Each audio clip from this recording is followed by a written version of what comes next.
Chapitre 8. La nuit se passa sans incident. Au matin, Race et Zab 210 allèrent prendre leur petit déjeuner au café du quai. Le ciel était sans nuages.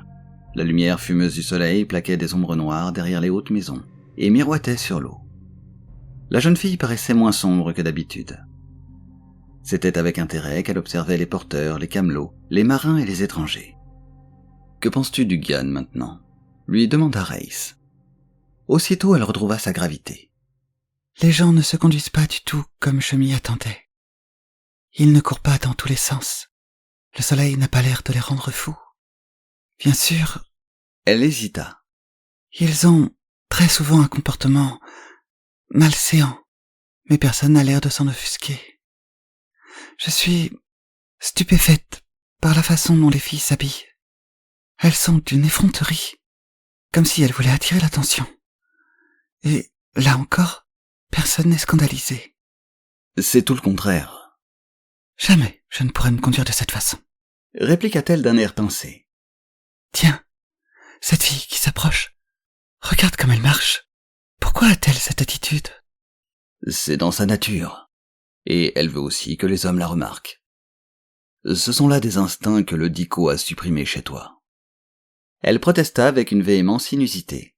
« Maintenant, je ne mange plus de dico, et je n'ai pas de tel instinct. » Race, le sourire aux lèvres, laissa son regard errer sur le quai.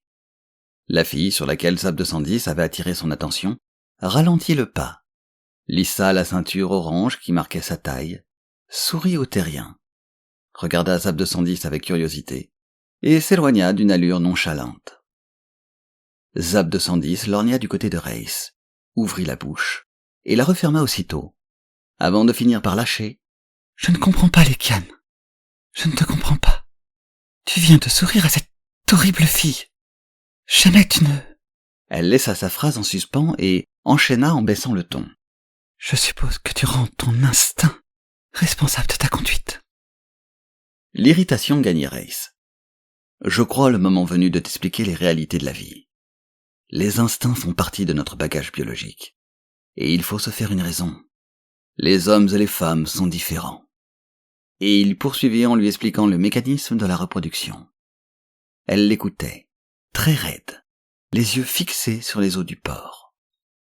Rien de plus naturel, par conséquent, si les gens se plaisent à se comporter de cette manière, conclut-il. Elle garda le silence. Race remarqua qu'elle serrait les poings et que ses phalanges étaient blanches. « Les Corses, finit-elle par murmurer. Dans le bosquet sacré. Était-ce cela qu'il faisait ? » ?»« Je le présume. »« Et tu as voulu que nous partions pour que je ne le voie pas ? » ?»« Eh bien oui. J'ai pensé que cela te dérouterait. » Nouveau silence. « Nous aurions pu nous faire tuer. » Race haussa les épaules. Cela aurait peut-être pu se produire. « Et les petites qui dansaient sans vêtements, elles voulaient faire ça ? » Contre de l'argent, oui. « Tous les habitants de la surface éprouvent cette chose ? » ?»« La plupart, dirais-je. »« Toi aussi ? » ?»« Bien sûr. Enfin, parfois, mais pas tout le temps. »« Alors, pourquoi ? Elle bégayait et ne put aller jusqu'au bout de sa phrase. Race voulut lui caresser la main, mais elle recula brusquement. « Ne me touche pas. »« Pardon, mais ne te mets pas en colère. »« Tu m'as amené dans cet endroit affreux. Tu m'as arraché à mon existence. Tu faisais semblant d'être gentil, mais tout le temps tu ne pensais qu'à ça. »« Mais non, absolument pas. Tu te trompes du tout au tout. » Elle le dévisagea en haussant les sourcils d'un air glacial. « Alors, je te dégoûte. » Race leva les bras au ciel. Mais bien sûr que non. En réalité... « En réalité, quoi ? » Heureusement, Coach apparut, ce qui créa une diversion fort bienvenue. « Avez-vous passé une bonne nuit ?»« Excellente, » répondit le terrien. Zab 210 se leva et s'éloigna. Le Zaffastrien se rembrunit. « Je l'ai offensée. Qu'est-ce que j'ai fait ? » « Elle est en colère contre moi, mais ne me demande pas pourquoi, je n'en sais rien. »« N'en va-t-il pas toujours ainsi ? Mais rassure-toi, bientôt, et pour des raisons tout aussi mystérieuses, elle retrouvera sa douceur. En attendant, je serais curieux de savoir quelle est ton idée en ce qui concerne les courses d'anguilles. » Ray se suivit des yeux avec inquiétude Zab de 110 qui avait repris le chemin de l'hôtellerie. N'est-il pas risqué de la laisser seule? Tu n'as aucune crainte à avoir. On sait à l'auberge que vous êtes mes protégés, elle et toi. Eh bien, allons voir les anguilles. Ce n'est pas encore commencé, les courses ne débutent qu'à midi. Tant mieux. Jamais Zab 210 n'avait été aussi furieuse. Courant presque, elle se précipita à l'intérieur de l'hôtellerie, traversa la salle commune et monta dans sa chambre. Elle ferma rageusement le verrou et alla s'asseoir sur son lit. Pendant 10 minutes, elle s'abandonna à sa colère. Puis elle commença à pleurer. Sans bruit, des larmes de frustration et de déception ruisselaient le long de ses joues. Elle se prit à songer aux abris, aux corridors silencieux où l'on croisait des hommes en cape noire qui avançaient d'une allure glissante. Là-bas, personne ne la mettait en colère. Nul ne suscitait en elle ni cette excitation, ni aucune des étranges émotions qui, à présent, effleuraient parfois son esprit. Si elle y retournait, on lui redonnerait du dico. Elle plissa le front, s'efforçant de se rappeler la saveur des petites gaufres croustillantes. Mue par une impulsion subite, elle se leva et se planta devant le miroir fixé au mur. La veille au soir, elle s'était examinée sans beaucoup d'intérêt. Le visage que lui renvoyait la glace était un visage. Des yeux, un nez, une bouche, un menton. Mais cette fois, elle s'étudia avec passion. Elle caressa les boucles brunes qui lui tombaient sur le front, les lissa du bout du doigt, attentive à l'effet qu'elle produisait. La figure dont le miroir lui renvoyait le reflet était celle d'une étrangère. Elle se remémora la fille au corps souple qui avait regardé Race avec tant d'insolence. Elle portait un vêtement bleu, collant au corps, qui n'avait aucun rapport avec sa propre tunique grise et informe. Zab 210 se déshabilla. Maintenant, elle n'avait plus que sa tunique blanche. Elle pivota sur elle-même, s'examinant sous tous les angles. Indiscutablement, elle avait l'air d'une étrangère. Que penserait Race s'il la voyait à présent? L'évocation du terrien fit renaître sa rage. Il la considérait comme une enfant, peut-être même comme quelque chose d'encore plus ignoble. Mais les mots lui manquaient pour formuler ce concept. Elle palpa son corps, les yeux braqués sur le miroir, émerveillée du changement qui s'était produit en elle. Son projet de retourner aux abris s'estompa. Les Ousma Katchai la confineraient dans les ténèbres, et si, par chance, on lui laissait la vie sauve, elle serait de nouveau au régime du dico. Ses lèvres esquissèrent une grimace de dégoût. Non, plus de dico. Mais c'est Adam Race qui la trouvait repoussante au point de... Son esprit broncha, et elle n'alla pas jusqu'au bout de sa pensée. Qu'allait-il advenir d'elle? Contemplant l'image que lui renvoyait le miroir, elle s'apitoya sur la fille aux cheveux noirs, aux joues creuses et au regard triste qui lui faisait face. Si elle quittait Adam Race, comment réussirait-elle à survivre? Elle remit sa robe grise et décida de ne pas mettre son turban orange, mais de s'en servir comme d'une ceinture. C'était la mode des filles d'Urmanque. Elle s'examina de nouveau. Cela lui allait bien. Qu'en penserait Adam Race? Elle ouvrit la porte, jeta un coup d'œil dans le couloir et sortit. La salle commune était vide, exception faite d'une vieille qui grattait le plancher avec une brosse et poussa un grognement de mépris à sa vue. Zab 210 pressa le pas. Une fois dehors, elle hésita. C'était la première fois qu'elle était seule dans la rue. C'était excitant, mais aussi un peu effrayant. Des débardeurs étaient en train de décharger un bateau. Ni son vocabulaire, ni son stock d'adjectifs ne contenaient l'équivalent de pittoresque ou de baroque. Néanmoins, le spectacle de l'embarcation camarde, oscillant au gré des flots, la ravit. Elle poussa un profond soupir. Qu'elle soit ou non un monstre, qu'elle soit ou non repoussante. Jamais elle ne s'était sentie aussi vivante. Le Gaune était un endroit sauvage et cruel. Sur ce point, les Ousma Katchai n'avaient pas menti. Mais comment choisir de retrouver les abris après avoir goûté la lumière dorée du soleil? Elle suivit le quai en direction du café, cherchant timidement à retrouver Race. Elle n'avait pas encore décidé de ce qu'elle lui dirait. Peut-être passerait-elle simplement devant lui avec un regard hautain pour qu'il comprenne le peu de valeur qu'elle attachait à son opinion. Mais Race n'était pas là. Alors, un affreux sentiment de peur s'empara d'elle. Avait-il profité de l'occasion pour disparaître, pour se débarrasser d'elle? Dans sa panique, elle avait envie de crier « Adam Race! Adam Race !» Elle n'arrivait pas à admettre que la silhouette rassurante du terrien, tendue, si économique dans ses mouvements, fût invisible. Quand elle se retourna, elle heurta quelqu'un. Un colosse, portant des pantalons bouffants de cuir sombre, une chemise blanche et un gilet de brocart marron. Une petite calotte était plantée de guingois sur son crâne chauve. L'inconnu poussa un grognement quand elle le télescopa, et, la prenant par les épaules, il la repoussa. « Tu as l'air bien pressé, » fit-il. « Où vas-tu comme ça ?»« Je ne vais nulle part. » balbutia-t-elle. « Je cherchais quelqu'un. » « Eh bien, c'est moi que tu as trouvé. Et tu peux dire que tu as de la chance. Viens, je n'ai pas encore pris mon petit verre de vin matinal. Après, on parlera affaires tous les deux. » Zap 210, indécise, était comme frappée de paralysie. Elle essaya de se libérer de l'empreinte de l'homme, mais celui-ci ne fit que la serrer davantage. Elle grimaça. « Viens !» répéta-t-il, et il l'entraîna vers une stalle proche. Elle le suivit en trébuchant. Il fit un signe, et on apporta un pichet de vin blanc accompagné d'une assiette de friture. « Mange !» ordonna l'homme. « Bois. Je n'impose de limite à personne, qu'il s'agisse de faire du butin ou de se rencontrer à un point de nu. » Il lui versa un généreux verre de vin. « Avant d'aller plus loin, je voudrais connaître tes prix. » reprit-il. « Certaines de tes consoeurs, sachant que je me nomme Hotwile, ont ni plus ni moins tenté de m'escroquer. Et mal leur en a pris. Je peux me permettre de te le dire. Alors, quel est ton tarif ?» ?»« Mon tarif, pourquoi ?» demanda Zap 210 dans un souffle. Les yeux bleus d'Hotwile s'écarquillèrent sous l'effet de la surprise. « Eh bien, toi, tu n'es pas ordinaire. De quelle race es-tu ? Tu es trop pâle pour une tangue et trop svelte pour une grise. » Zap 210 baissa la tête. Elle prit une gorgée de vin et se retourna dans l'espoir de voir Race.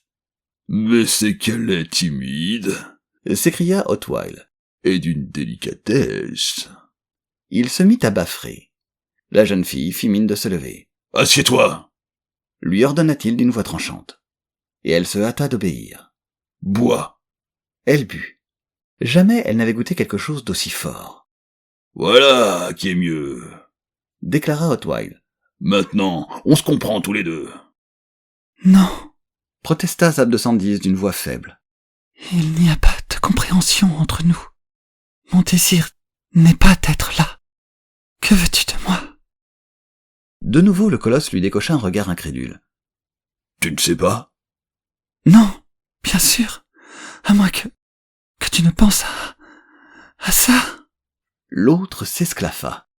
« C'est justement à cela que je pense, et à rien d'autre. » « Mais j'ignore toutes ces choses, et je ne veux pas les apprendre. » Hotwile cessa de manger. « Une vierge ?» s'écria-t-il avec stupéfaction. « Une vierge qui porte l'écharpe ?» Je ne savais pas ce que la ceinture signifiait. Il faut que je m'en aille. Je dois retrouver Adam Race. »« Eh bien, tu m'as trouvé. Et c'est quand même mieux. Reprends du vin, et détends-toi. Aujourd'hui sera un jour à marquer d'une pierre blanche. Tu te le rappelleras toute ta vie. » Il remplit les verres. « D'ailleurs, nous nous détendrons ensemble. Tu veux que je te dise, je me sens tout émoustillé. » Les marchands du bazar poussaient chacun une sorte de ululement particulier pour attirer l'attention de la pratique. « Ils chantent ?» demanda Race à gauche. « Non, ce sont seulement des cris destinés à inventer la marchandise. Les tangs ne sont guère musiciens. En vérité, les appels des marchandes de poissons sont plus inventifs et émotionnels. Écoute. Vois comment chacun essaye de faire mieux que l'autre. » Race reconnut que certaines de ces modulations étaient d'une rare complexité. Un jour ou l'autre, les socio-anthropologues enregistreront et analyseront ces appels. Mais pour le moment, les anguilles m'intéressent davantage. « Je n'en doute pas, mais à cette heure, elle se repose. » Ils traversèrent l'esplanade et s'immobilisèrent devant les tables de jeu, la citerne et le toboggan. Reiss remarqua de l'autre côté du mur la ramure d'un vieux psylla noueux. « Je voudrais jeter un coup d'œil par derrière. »« Je comprends pleinement ta curiosité, » rétorqua Coche. « mais je croyais que c'était la course des anguilles qui devait accaparer toute notre énergie. » « Je ne dis pas le contraire. Il y a une porte qui s'ouvre dans le mur en face du marchand d'amulettes. Tu m'accompagnes ?»« Bien sûr, j'ai toujours eu la soif d'apprendre. » Ils longèrent la vieille muraille qui avait jadis été revêtue d'un parement de faïence brune et blanche. À présent, la plupart des carreaux étaient tombés, révélant la brique sombre de l'infrastructure. Ils franchirent le portail et pénétrèrent dans la vieille ville. C'était un quartier de bicoques construites avec des briques de récupération, des fragments de pierre, des morceaux de poutres disparates. Certaines n'étaient plus que des ruines abandonnées, d'autres étaient en cours de réédification. C'était un cycle sans fin de décadence et de renaissance. Chaque tesson, chaque bout de bois, chaque éclat de pierre avait été réutilisé 100 fois pendant 200 générations. Des tanks de basse caste et des grilles trapus et macrocéphales, tapis dans les encoignures, suivaient Reiss et Coche des yeux. Une odeur pestilentielle imprégnait l'air. Derrière les baraques s'étendait une zone qui n'était qu'une succession de monceaux de détritus et de flaques de boue, où poussaient, ici là, quelques buissons rouges et épineux. Reiss repéra le psylla qu'il avait remarqué. L'arbre qui se dressait devant le mur protégeait de son ombre une bâtisse de briques en parfait état. La porte, faite de solides panneaux de bois renforcés de ferrures, était munie d'une impressionnante serrure d'acier. L'édifice était accolé au mur. Reiss inspecta les environs. Il n'y avait personne, hormis quelques enfants nus qui pataugeaient dans une mare limoneuse. Il s'approcha du bâtiment. La serrure, le cadenas, les gonds étaient à toute épreuve. Pas de fenêtre, aucune ouverture à l'exception de la porte. « Je suis satisfait », déclara le terrien. « Vraiment ?» s'exclama Coche avec étonnement. « Pour ma part, je ne vois rien de particulier. C'est toujours à la course d'anguilles que tu penses. »« Évidemment. » Ils rebroussèrent chemin. « Vraisemblablement, nous pourrions nous débrouiller tout seuls, » reprit Reiss. Cependant, la collaboration de 2 personnes dignes de confiance faciliterait les choses. Coche lui décocha un regard où se lisait de l'incrédulité et une sorte de terreur respectueuse. « Tu comptes sérieusement gruger le montreur d'anguilles et lui extorquer de l'argent ?»« Oui, s'il rembourse les gagnants. »« Là, tu n'as rien à craindre. Il paiera, à condition qu'il y ait des gagnants. Et dans cette hypothèse, comment envisages-tu le partage ?»« La moitié pour moi, l'autre moitié pour toi et nos 2 associés. » Coche fit la moue. « Cela ne me paraît pas très honnête. Quand on entreprend quelque chose en commun, on ne doit pas s'octroyer 3 fois autant que les autres. »« Je ne suis pas de ton avis. Autrement, personne ne gagnerait rien. » L'argument ne manque pas de poids, admit Coche. Nous allons opérer comme tu le suggères. Ils regagnèrent le café. Reiss chercha Zab 210 des yeux, mais elle était invisible. « Il faut que j'aille chercher ma compagne, » dit-il à Coche. « Elle m'attend sûrement à l'hôtellerie. » Le Zaphasrien approuva d'un geste aimable, et Reiss alla à l'auberge. Mais Zab 210 n'y était pas. Il s'informa auprès du portier qui lui dit que la jeune fille était sortie, mais n'avait pas précisé l'endroit où elle se rendait. Le terrien jeta un coup d'œil sur les quais. À droite, des débardeurs vêtus de tuniques d'un rouge délavé déchargeaient un navire. À gauche, c'était le bazar et son animation. Il n'aurait jamais dû laisser cette petite toute seule, surtout dans l'état où elle se trouvait ce matin. Se morigéna-t-il? Il avait tenu pour acquis qu'elle était mentalement stable et n'avait jamais cherché à percer sa psychologie. Il avait fait preuve de rudesse et d'égoïsme, et il s'en voulait. Zab 210 avait subi des traumatismes émotionnels particulièrement violents et dramatiques. Toute sa conception de la vie et de ses mécanismes avait été remis en question d'un seul coup. Il retourna au café. Coche le considéra d'un regard placide et affable. « Tu as l'air soucieux. »« Je n'ai pas retrouvé la jeune fille qui m'accompagne. »« Bah, elles sont toutes les mêmes. Elle est allée acheter quelques babioles au bazar. »« Non, elle n'a pas d'argent sur elle, et elle est totalement inexpérimentée. Elle ne serait allée nulle part, sauf... » Le terrien se retourna pour regarder les collines sur le chemin desquelles se dressait le château des Goules. Zab 210 avait-elle sérieusement envisagé de retourner aux abris? Une idée soudaine le glaça. Les Xindras. Il fit signe au jeune serveur Tang. « Ce matin, j'ai pris mon petit déjeuner avec une dame. » lui dit-il. « Est-ce que tu te souviens d'elle ?»« Oui, elle avait un turban orange comme une Edai-chan. »« L'as-tu revue depuis ?»« Oui, elle s'est installée là en compagnie du champion Hotwile. Elle portait la ceinture de la sollicitation. Ils ont bu du vin et ils sont partis ensemble. » « Elle l'a suivi de son plein gré ?» s'étonna Reiss. Le garçon eut un haussement d'épaule indifférent et hypocritement insolent. Elle portait l'écharpe et elle n'a pas poussé de hauts cris. Elle s'appuyait à son bras, peut-être pour marcher droit, car, à mon avis, elle était un peu grise. Où sont-ils allés? Nouveau haussement d'épaule. Hotwile n'habite pas très loin. Peut-être se sont-ils rendus chez lui. Montre-moi le chemin. Non! S'exclama le jeune Tang en secouant énergiquement la tête. Je suis de service, et je n'ai nulle envie de me mettre Hotwile à dos. Reiss se bondit sur le garçon qui, pris de panique, battit en retraite. Vite! Fit le terrien d'une voix sifflante. Eh bien, viens, mais dépêche-toi, en principe je ne dois pas quitter mon poste. Ils s'enfoncèrent au pas de charge à travers les ruelles noires et humides d'Urmanque. Ici et là, les rayons d'or bruni de 4269 de la carène luisaient obliquement derrière les pignons biscornus des hauts édifices. Enfin, le tank s'arrêta, et, tendant le doigt, désigna une venelle conduisant à un jardin aux frondaisons vertes et écarlates. « Hotwile habite au fond, » dit-il, et il détala. Une villa faite de poutres sculptées et de fibres translucides était tapie derrière les arbres. Reiss avança. Soudain, une exclamation outragée lui frappa les oreilles. « Impur !» Puis il eut le bruit d'un coup que suivit un gémissement. Les jambes flageolantes, Reiss continua d'avancer. Il ouvrit la porte.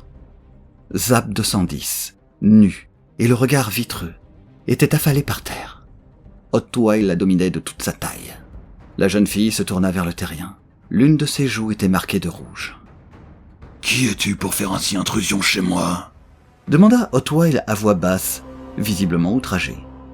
Reiss l'ignora.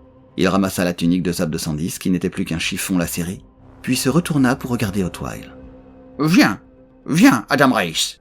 fit Koch, debout sur le seuil. « Amène ta fille et ne te mets pas dans le pétrin. » Reiss ignora ses objurgations. Lentement, il s'approcha d'Hotwile, qui attendait, sardonique, les poings sur les hanches. Le champion avait 15 cm de plus que lui. Il le considérait avec un sourire glacé. « Ce n'est pas de sa faute, » murmura Zab 210 d'une voix rauque.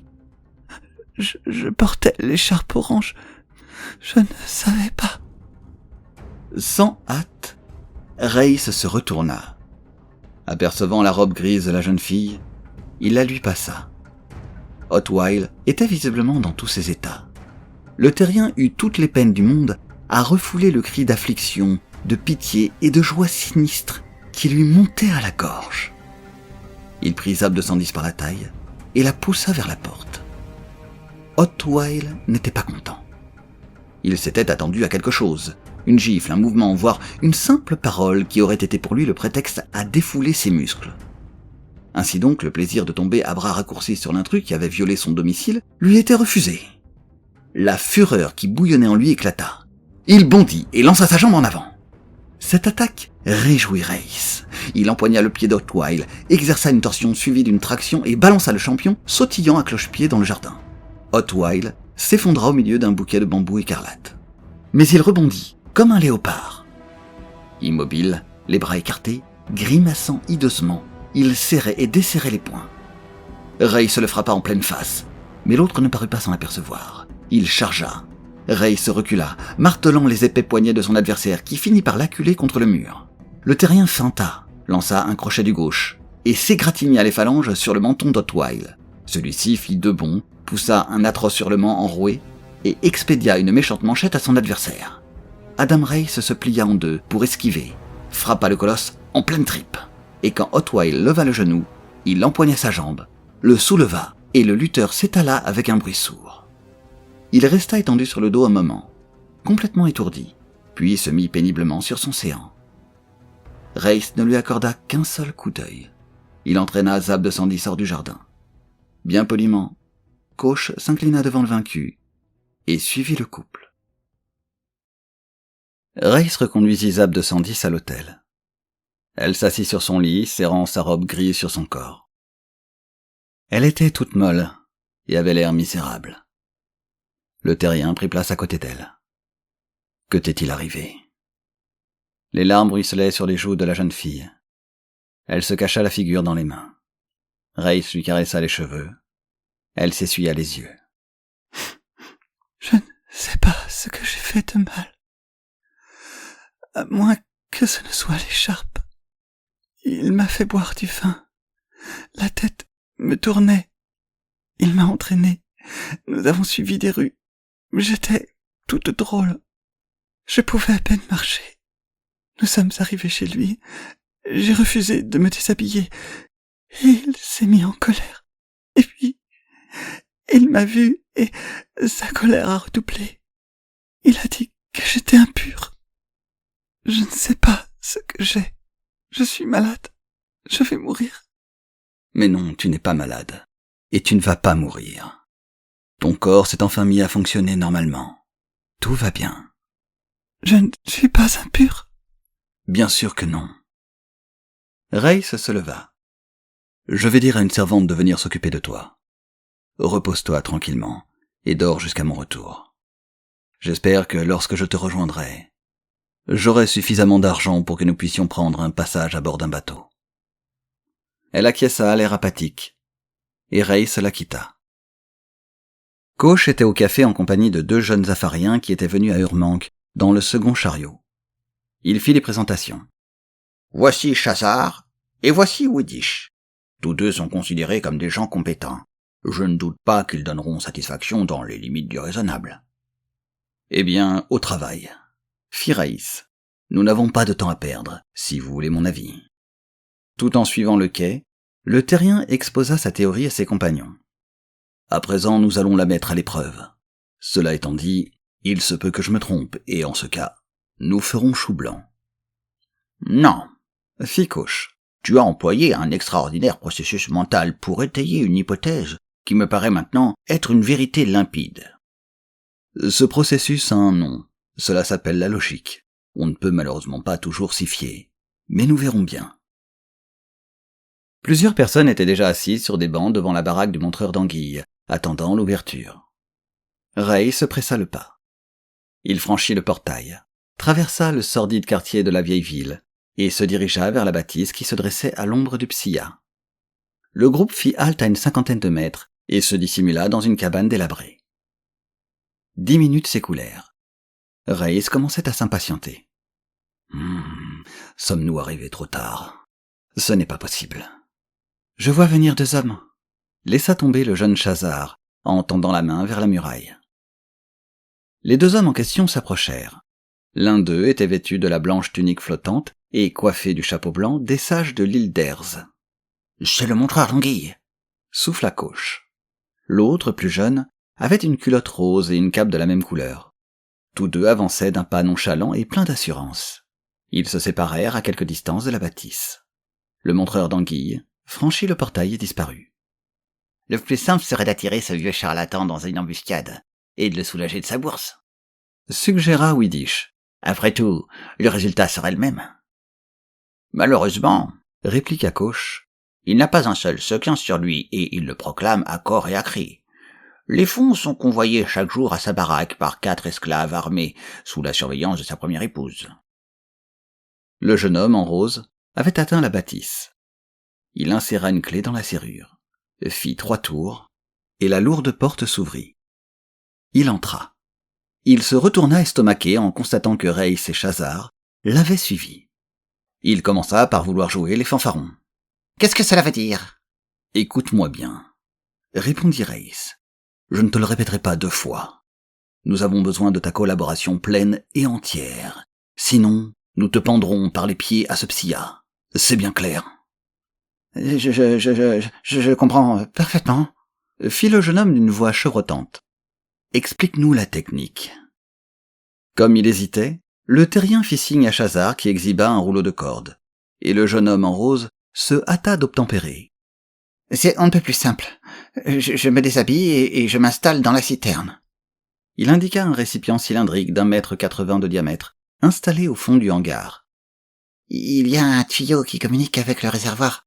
Le niveau de l'eau dans celui-ci est le même que dans la citerne. Je m'introduis dans le tube. Il y a un espace prévu à l'intérieur du réservoir. Dès que le couvercle est refermé, j'ouvre une chicane.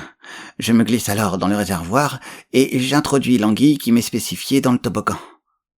Comment choisis-tu la couleur de l'anguille? Le patron tape sur le couvercle, selon un code. Ray se tourna vers Koch. Nous avons la situation en main, Shazar et moi. Va prendre place à la table de jeu. Il revint au jeune homme en rose. Y a-t-il assez de place pour 2 sous le réservoir? Oui, mais tout juste. Fit l'autre de mauvaise grâce. J'ai une question à poser. Si je coopère avec vous, que dirais-je pour ma défense à mon maître? Tu n'auras qu'à être franc, et lui expliquer que tu attaches plus de prix à ta vie qu'à ses sequins. Il répliquera que pour lui, c'est tout le contraire. Dommage, mais ce sont les aléas du métier. Quand dois-tu avoir rejoint ton poste? D'ici 1 minute environ. Ray se commença à se déshabiller. Si par quelque bévue de ta part, nous nous faisions surprendre, je suis sûr que tu vois aussi bien que moi quelles en seraient les conséquences. L'apprenti grommela un vague assentiment et ôta sa robe rose. Tu n'as qu'à me suivre, fit-il en entrant dans la citerne. Il fait noir, mais c'est tout droit. Ray se le rejoignit. Le garçon aspira profondément et plongea. Le terrien imita son exemple. Au fond de la citerne, il y avait un tube horizontal de près d'1 mètre de diamètre. Il s'y glissa derrière l'apprenti. Tous deux firent surface dans une cavité d'1,20 mètre de long, de 45 cm de haut et de 30 cm de large. Des interstices prévus à cet effet laissaient entrer le jour et permettaient de voir les tables de jeu. Ray put ainsi s'assurer que Koch et Widish avaient pris place devant le comptoir. La voix du montreur d'anguilles s'éleva, toute proche. Bienvenue à tous. Aujourd'hui encore, nous allons assister à des courses passionnantes. Qui gagnera, qui perdra, nul ne le sait. Peut-être moi, peut-être vous, mais il y aura de l'amusement pour tout le monde. Je m'adresse à ceux qui ne connaissent pas encore notre petit divertissement. Vous remarquerez que le tableau qui se trouve devant vous comporte 11 couleurs. On parie sur celle de son choix. Si elle gagne, on touche 10 fois la mise. Les couleurs des anguilles sont les suivantes. Blanc, gris, roux, bleu pâle, mauve, rouge, vermillon, indigo, vert, violet et noir. Y a-t-il des questions? Oui, dit Koch. Quel est le plafond des mises? Le coffre que l'on vient de m'apporter contient 10 000 sequins. C'est là ma limite. Je ne paye pas au-delà. Et maintenant, faites vos jeux! D'un œil expérimenté, le montreur d'anguilles évalua les paris engagés. Il souleva le couvercle, plaça les anguilles dans le puits central. Les jeux sont faits! Il tapota sur le couvercle. Tap tap, tap tap. Deux, murmura l'apprenti. c'est le vert. Il fit glisser un panneau, entra dans le réservoir, attrapa l'anguille verte et l'introduisit dans l'orifice du toboggan. Cela fait, il regagna sa place et referma le panneau. C'est la verte qui a gagné! S'écria le battleur. Je paye 20 sequins à ce robuste gaillard matelot de son état. Faites vos jeux, faites vos jeux! Il tapota de nouveau sur le couvercle. Tap, tap, tap, tap. Vermillon, Souffla l'apprenti. Et il se livra à la même opération que précédemment. Le vermillon gagne! Ray se gardait l'œil collé à un interstice. Chaque fois, Koch et Widish avaient risqué 2 sequins. Au 3e tour, l'un et l'autre jouèrent 30 sequins sur le blanc. Les jeux sont faits, rien ne va plus! Le couvercle retomba. Tap tap. C'est le marron. Fit l'apprenti à voix basse. Mais l'anguille blanche. Le garçon poussa un jaillement à fendre l'âme. Et obéit. La voix satisfaite du montreur d'anguilles s'éleva de nouveau. Et voilà une nouvelle compétition entre ces étonnantes petites créatures. Cette fois, la couleur gagnante est le marron.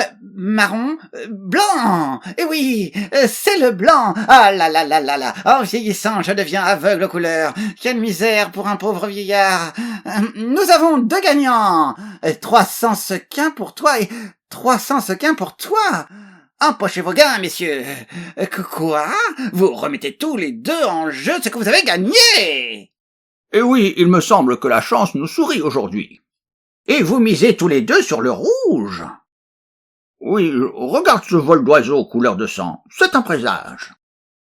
Souriant, le montreur d'anguilles leva la tête. Qui donc est capable de pénétrer les voies de la nature? Je fais des vœux pour que vous vous trompiez. Bien, tout le monde a parié. Alors je remets les anguilles dans le réservoir, je baisse le couvercle, et que la plus résolue l'emporte. Sa main s'attarda sur le couvercle, qu'il toqua du doigt une seule fois. Elle se contorsionne, elle cherche, la lumière leur fait signe, nous allons bientôt savoir s'il y a un vainqueur. Et voilà la gagnante, n'est-ce pas la bleue? Il poussa un grognement involontaire. La rouge! Il dévisagea les deux Apharsriens. C'est stupéfiant, mais vos présages étaient justes. Qu'est-ce que je te disais? Rétorqua Coche. Maintenant, paye-nous. Lentement, le montreur d'anguilles compta 2 fois 3000 sequins. C'est stupéfiant, répéta-t-il. Il jeta un coup d'œil songeur au réservoir. Avez-vous remarqué d'autres présages? Non, rien de significatif, mais je vais quand même continuer de parier, 100 sequins sur le noir. Moi aussi, déclara Widish. Le bateleur hésita. Il se frotta le menton, balaya le comptoir du regard. Extraordinaire! Il remit les anguilles dans le vivier. Tous les paris sont pris? Sa main était posée sur le couvercle. Du bout des ongles, il toqua 2 fois, comme par nervosité. Parfait! J'ouvre le portillon. Il actionna le levier et s'approcha du déversoir. La voilà qui arrive. Quelle est sa couleur? Noire! Bravo! S'exclama Coche. Enfin, après avoir gaspillé pendant des années notre argent sur ces maudites anguilles, nous rentrons dans nos frais. Paye-nous ce que tu nous dois, je te prie. Certainement, fit le montreur d'anguilles d'une voix grinçante. Mais je ne peux pas travailler davantage aujourd'hui. Mes articulations me font mal. Les courses d'anguilles sont terminées. Reiss et l'apprenti se hâtèrent de regagner le hangar. Le second enfila sa robe rose, coiffa sa calotte et tourna les talons. Le terrien et Chazard croisèrent le montreur d'anguilles au moment de franchir le portail. Sa tunique blanche flottait au vent. Son visage, habituellement avenant, était marbré de plaques cramoisies. Il faisait des moulinets menaçants avec le bâton qu'il avait à la main. Coche et Widish les attendaient sur le quai. Le premier tendit à Reiss une bourse plaisamment ventrue. « Voici ta part. 4000 sequins.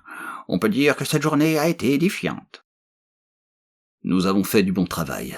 Notre association a été profitable à tout le monde, ce qui est une chose assez rare sur Tchai. Nous repartons immédiatement pour Zafastra, annonça Coche. Et toi, quels sont tes projets? Des affaires urgentes m'appellent. Moi aussi, je compte partir le plus vite possible avec ma compagne. En ce cas, je te fais mes adieux. Les 3 Apharsriens s'éloignèrent et Reiss passa par le bazar, où il fit diverses emplettes. De retour à l'hôtellerie, il alla frapper à la porte de Zab 210, le cœur battant. « Qui est là ?» demanda-t-elle d'une voix sourde. « C'est moi, Adam Reiss. » Un instant. La porte s'ouvrit. Zab 210, les joues rouges et l'air somnolent, était debout sur le seuil. Elle portait sa robe grise, qu'elle venait tout juste d'enfiler. Reiss posa ses paquets sur le lit. « Tout cela est pour toi. »« Pour moi? Qu'est-ce que c'est? » ?»« Tu n'as qu'à regarder. » Elle lui adressa un regard méfiant et entreprit de défaire les colis. Elle resta longtemps immobile à contempler leur contenu. « Cela te plaît-il » lui demanda Reiss mal à l'aise. « C'est comme ça que tu veux que je sois habillée ?» s'exclama-t-elle apparemment dépitée. « Comme les autres ?» Reiss fut abasourdi par cette réaction. Ce n'était pas celle qu'il attendait. « Nous allons partir en voyage », répondit-il en pesant soigneusement ses mots. « Il est préférable de passer inaperçu dans toute la mesure du possible. Rappelle-toi, Lexindra. Il faut nous habiller comme les gens avec lesquels nous voyagerons. » « Je vois. » Qu'est-ce qui te plaît le plus? Zab 210 examina tour à tour une robe vert sombre, une blouse orange vif accompagnant un pantalon blanc et bouffant, un ensemble brun assez impertinent que complétaient un boléro et une courte cape noire. Je ne sais vraiment pas s'il y a là-dedans quelque chose qui me plaît. Essaye un ensemble. Tout de suite? Bien sûr. Elle reprit tour à tour les différents effets et regarda Race. Il sourit. D'accord. Je te laisse. Une fois dans sa chambre, il se changea lui aussi. Il avait acheté un pantalon gris et une veste bleu foncé. Il décida de ne pas s'encombrer de la tunique grise en matière végétale qu'il portait. Au moment de la jeter, il sentit le portefeuille. Il eut une brève hésitation, puis le glissa dans la doublure de sa nouvelle veste. Ces documents avaient, à tout du moins, valeur de curiosité. Puis il descendit dans la salle commune, où Zab 210 ne tarda pas à le rejoindre. Elle avait jeté son dévolu sur la robe verte. « Pourquoi me regardes-tu comme cela ?» s'insurgea-t-elle. Race ne pouvait pas lui dire la vérité, qu'il se rappelait le jour où il l'avait rencontrée pour la première fois. C'était alors une épave neurasthénique, engoncée dans une houppelande noire, qui l'enveloppait comme un linceul, une malheureuse créature blême et fragile. Son regard avait encore quelque chose de rêveur et de désenchanté, mais sa pâleur était maintenant celle d'un ivoire satiné. Le soleil était passé par là, et ses cheveux noirs faisaient des boucles sur son front et derrière ses oreilles. J'étais en train de penser que cette robe te va à merveille. Elle esquissa une grimace, une torsion des lèvres qui était presque un sourire. Ils sortirent et se dirigèrent vers le Nyahar. Le patron, taciturne, était en train de faire ses comptes dans le salon. « Vous voulez vous rendre à Kazaïn ? Je ne peux vous proposer que la cabine de luxe à 700 sequins, ou bien 2 couchettes à 200 dans le dortoir. »